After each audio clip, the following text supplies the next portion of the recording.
Dear students, in the previous lecture we discussed about efficiency of algorithms.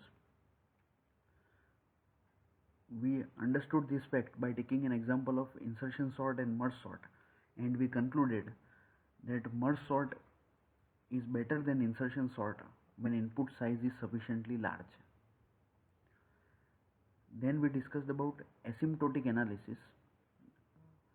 This analysis was based on the fact that we want to calculate or we want to estimate running time of an algorithm when input size is sufficiently large.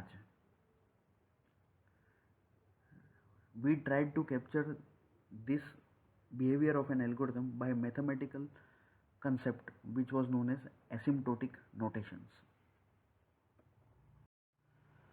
In this lecture, we are going to focus on asymptotic notations and their meanings. What do they actually signify? Which type of behavior of algorithm can be captured by various asymptotic notations? Then we will see some methods of proving asymptotic notations. There are two methods to prove asymptotic notations. First method is proof by definition, and second method is by using limit rules. So in this lecture we are going to see some examples based on proof by definition method.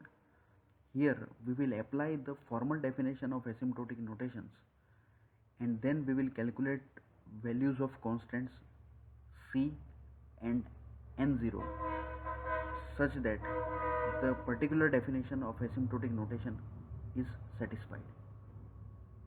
Thank you.